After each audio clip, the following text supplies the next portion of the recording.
नमः शशिकलाकोटिकल्प्यमानाङ्कुरश्रिये प्रपन्नजनसङ्कल्पकल्पवृक्षाय शम्भवे। నేడిక్కడ లక్ష దీపములను ప్రజ్వలింపజేయడమనే అత్యుత్తమమైన కార్యక్రమాన్ని జరపడం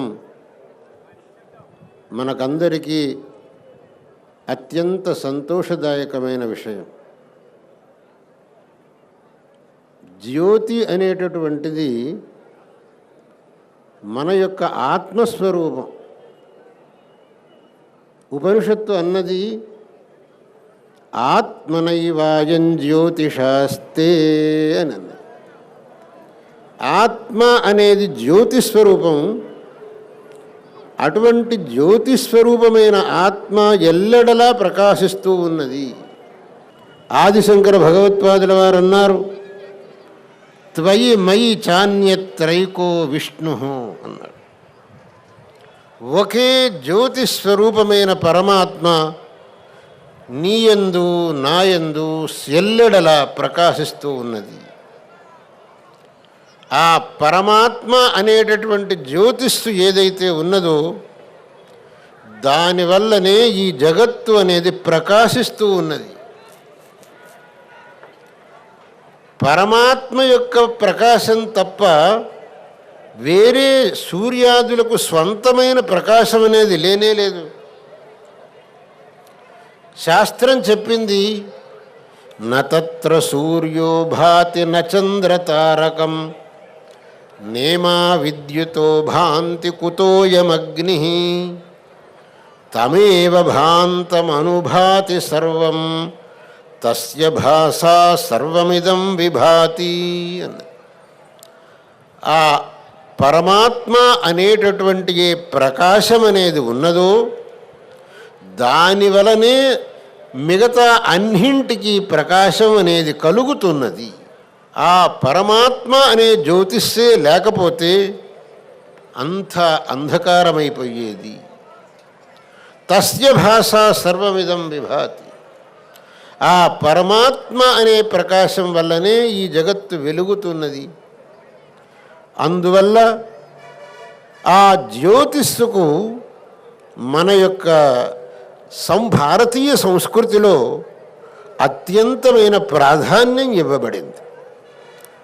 జ్యోతిస్సు అనేది జ్ఞానానికి ప్రతీకం. ఉపనిషత్తు చెప్పింది, మనం భగవంతుణ్ణి తమసో మా జ్యోతిర్గమయ అని ప్రార్థించాలి అని. అంధకారం నుంచి జ్యోతిస్సుకు తీసుకువెళ్ళు. దాని యొక్క అంతరార్థం ఏమిటి అని అంటే, నా యొక్క అజ్ఞానాన్ని పటాపంచలు చేసి నాకు జ్ఞానాన్ని ప్రసాదించు అనేది దాని అంతరార్థం. తమసో మా జ్యోతిర్గమయ అని. అంధకారం అనేది అజ్ఞానానికి ప్రతీకం, జ్యోతిస్సు అనేది జ్ఞానానికి ప్రతీకం.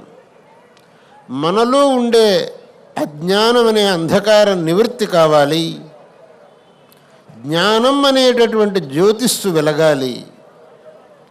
ఆ విధమైన అనుగ్రహాన్ని భగవంతుడు మనకు దయచేయాలి.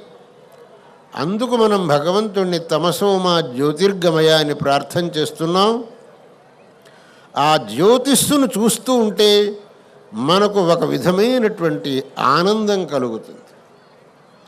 మన సంస్కృతిలో జ్యోతిస్సుకు అత్యంతమైన ఉన్నతమైన విశిష్టమైన స్థానం ఉన్నది. ఏదన్నా ఒక కార్యక్రమం ప్రారంభించాలి అనంటే మనం జ్యోతిస్సును వెలిగించి కార్యక్రమాన్ని ప్రారంభిస్తాం. ఇది మన సంస్కృతి. కానీ దౌర్భాగ్యవశాత్తు మన సంస్కృతిని మనం మర్చిపోయి ఇవాళ రోజున ఒక కార్యక్రమం అథవా ఒక కొత్త కట్టడం ప్రారంభించాలంటే రిబ్బన్ కట్ చేసి ప్రారంభం చేస్తున్నారు. అది కాదు మన సంస్కృతి. జ్యోతిస్సు వెలిగించి ప్రారంభించడం అనేది మన సంస్కృతి. దాన్ని మన వాళ్ళు మర్చిపోయినారు. దానికి కారణం ఆ వైదేశికులు మన మీద చూపినటువంటి వాళ్ళ యొక్క ప్రభావం. ఆ వైదేశికుల యొక్క పరిపాలనలో ఉండి మన సంస్కృతిని మర్చిపోయి ఆ వైదేశికుల సంస్కృతిని మనదేని అనుకొని మనం ఒక అంధేనైవ నియమాన యథాంధ, ఒక గుడ్డివాడిని ఇంకో గుడ్డివాడు తీసుకోపోయినట్టు పోతూ ఉన్నాం. కానీ వస్తుతః మన సంస్కృతిని మనం మరవకూడదు. వాళ్ళ సంస్కృతి వాళ్ళకుండని దాన్ని మనదిగా మనం అనుకోక్కర్లేదు. మనది జ్యోతిస్తు ప్రజ్వాలనం చేయటం మూలంగా ఆవిష్కరించటం, ఉద్ఘాటన చేయటం అనేటటువంటి మన సాంప్రదాయం. అందుకే నేను అనేకం చోట్ల ఒక భవనాన్ని ఉద్ఘాటన చేయాలని పోతే ఎవరన్నా అక్కడ రిబ్బన్ పెట్టారంటే, బాబు నేను ఆ ఛాయలకు రానని చెబుతాను. అక్కడ జ్యోతిస్సు దీపం పెట్టి దీప ప్రజ్వాలనం చేసేటైతే మటుకు నేను అక్కడికి వస్తాను, అన్యథా నేను అక్కడికి రాను. ఎక్కడైతే మన సంస్కృతికి అవకాశం లేదో అక్కడికి మనం ఎలా వెళ్ళటం. అందువల్ల జ్యోతిస్సు మనకు అత్యంత గౌరవావహమైనటువంటిది, మనకు అత్యంతమైన శ్రద్ధా కేంద్రమైనటువంటిది. అది ఈ కార్తీక మాసంలో లక్షదీపములను వెలిగించడం అనేది జన్మరాహిత్యానికి కారణమవుతుంది అని కార్తీక పురాణాదుల్లో చెప్పబడి ఉన్నది. అటువంటి పరమ పవిత్రమైన కార్యం నేడిక్కడ జరిగింది. ఈశ్వరుడి యొక్క సాన్నిధ్యం కల్పించుకొని ఈ ఈశ్వరుడి సన్నిధిన లక్షదీపములను వెలిగించి ఆ ఈశ్వరుని యొక్క కృపను యావత్ జనస్తోమానికి అందించాలి అనేటటువంటి దృష్టితో నరేంద్ర చౌదరి గారు సపత్నీకులై నేటి ఈ కార్యక్రమాన్ని ఏర్పరిచింది. చాలా విశేషంగా ఉంది. దీనికి నేను పరిపూర్ణంగా ఆశీర్వదిస్తున్నాను.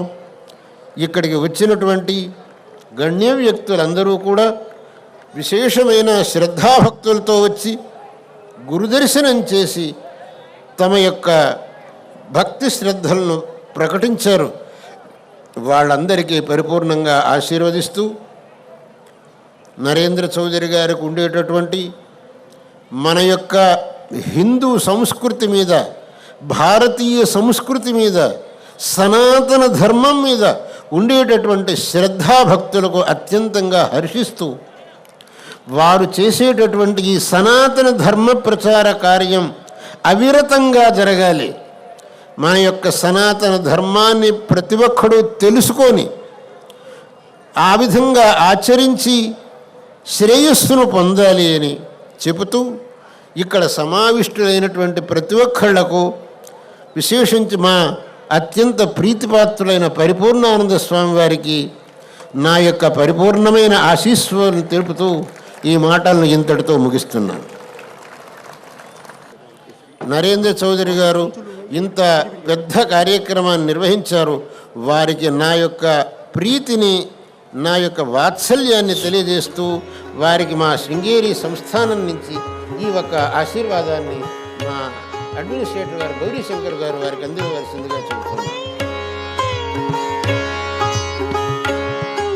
మా భక్తి టీవీ ధన్యమైంది, రచన టెలివిజన్ ప్రైవేట్ లిమిటెడ్ ధన్యమైంది. రమాదేవి చౌదరి దంపతుల యొక్క సత్కారం వారు స్వామి నుంచి జగద్గురువు అయినటువంటి పరమ పూజనీయ శ్రీ శ్రీ శ్రీ భారతీ తీర్థ స్వామి వారి యొక్క అనుగ్రహాన్ని పుష్పమాల రూపంలో, వస్త్ర రూపంలో, ప్రసాద రూపంలో సంపూర్ణంగా పొందారు. హిందూ తత్వానికి నేను ఊపిరి ఉన్నంతకాలం అంకితమై ఉంటాను అని మా చౌదరి గారి ప్రతిజ్ఞ. వారి ప్రతిజ్ఞకి వేళ స్వామివారి నుంచి గొప్ప స్ఫూర్తి లభించింది. తప్పనిసరిగా ఈ దంపతులు మొత్తం యావత్ భారతదేశంలోనూ హిందూ సంస్కృతిని, భారతీయ సంప్రదాయాన్ని, సంస్కృతిని నిలబెడతారు అని ఆశిస్తూ ఉన్నాం. ఇప్పటికే వారు 5 సంవత్సరాలుగా దానికి అంకితమై జీవనం సాగిస్తూ ఉన్నారు. చిత్తశుద్ధితో ఎన్ని కోట్ల ఖర్చుకైనా, ఎంత నష్టానికైనా భరించి శిష్టాచారాన్ని కాపాడడమే మా విధానము ఉన్నారు. వారికి సంపూర్ణంగా భగవత్ స్వరూపులైనటువంటి స్వామి యొక్క ఆశీర్వచనం లభించింది. जय देव जय सद्गुरुनाथ श्री सद्गुरुनाथ श्री भारती तीर्थ गुरु सार्वभौमा जय देव जय देव जय देव जय देव। सद्गुरुनाथ श्री सद्गुरुनाथ श्री भारती तीर्थ गुरु सार्वभौमा